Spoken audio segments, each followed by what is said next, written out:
Assalamualaikum warahmatullahi wabarakatuh. Saya Deva Khairuddin, anggota dari kelompok 3, akan menjelaskan tentang Pancasila sebagai ideologi negara. Pengertian ideologi. Secara bahasa, ideologi berasal dari kata dalam bahasa Inggris, idea, yang berarti konsep, cita-cita, pengertian dasar, gagasan, dan logos yang berasal dari bahasa Yunani, yang berarti ilmu pengetahuan. Oleh karena itu, ideologi secara istilah adalah suatu pengetahuan dasar yang memuat gagasan tentang ide, science of idea, atau pengetahuan tentang gagasan mendasar. Gunawan Sutiardjo mendefinisikan ideologi sebagai sebuah perangkat ide dasar atau ide asasi tentang manusia beserta seluruh realitas yang dijadikan sebagai pedoman dan cita-cita dalam meniti kehidupan.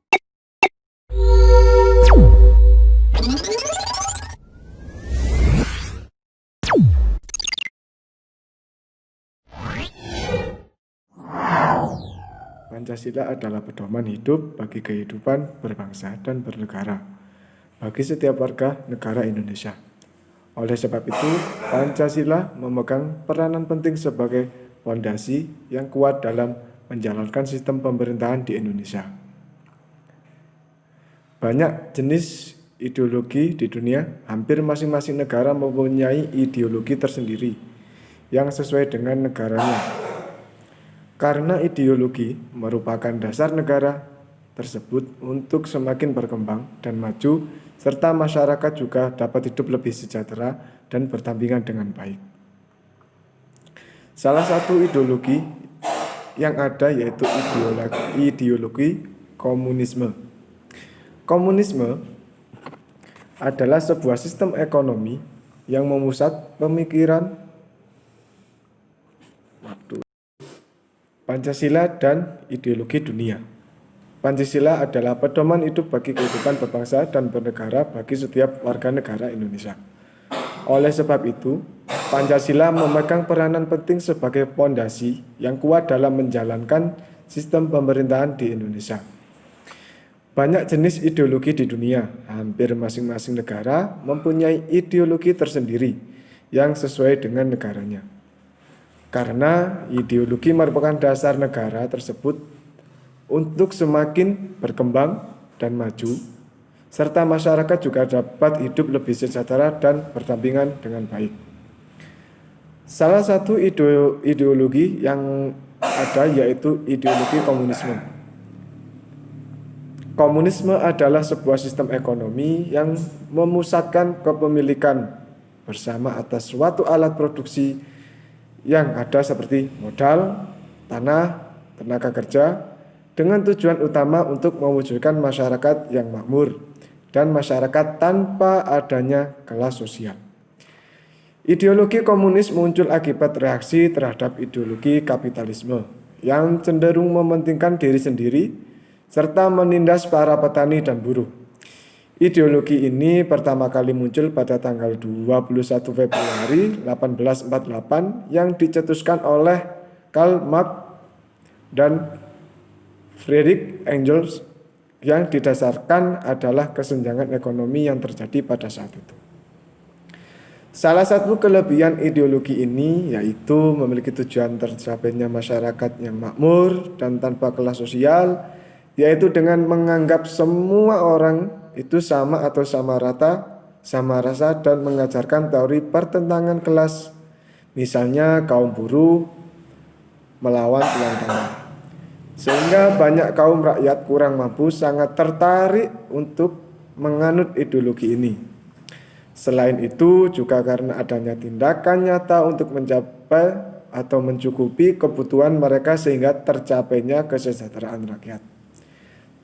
Contohnya, di Cina, negara dengan jumlah penduduk terbanyak, jarang sekali terdengar berita bahwa Cina menderita kelaparan atau krisis ekonomi karena kaum komunis di sana mampu memenuhi kebutuhan rakyat dan mensejahterakan rakyat.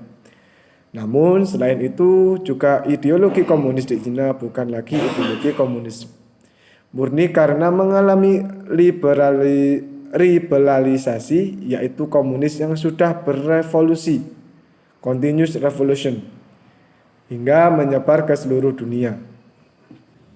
Namun, ideologi ini juga memiliki kelemahan, yaitu bersifat ateis. Walaupun banyak orang yang beragama yang memiliki komunis sebagai ideologinya, sehingga membuat norma-norma hidup tidak diatur oleh agama. Ini disebabkan karena paham komunis menganggap sama rata sama rasa, yang menganggap semua orang itu sama. Sehingga banyak yang menyimpulkan bahwa orang yang menganut ideologi ini tidak memiliki agama. Hal ini jugalah yang membuat ideologi ini tidak digunakan di Indonesia karena tidak sesuai dengan Pancasila, sila pertama yaitu ketuhanan yang Maha Esa. Selain itu juga ideologi ini kurang menghargai manusia sebagai individu, yang berarti menganggap semua orang sederajat atau sama dalam hal kedudukan, dibuktikan dengan ajaran yang tidak memperbolehkan seorang menguasai alat-alat produksi. Selain itu, ideologi ini juga tidak menghormati HAM serta kebutuhan individu tunduk kepada kehendak partai. Agama dan Pancasila bagai dua sisi keping mata uang, tak bisa dipisahkan, saling mengisi dan menjadi satu kesatuan. Jika ada yang mempertentangkan antara agama dan Pancasila, itu namanya kelewatan, jahat, dan kejam. Yang merumuskan Pancasila adalah Soekarno dan founding father lain beragama Islam. Sila pertama juga sangat jelas, ketuhanan yang Maha Esa dijiwai oleh nilai-nilai agama.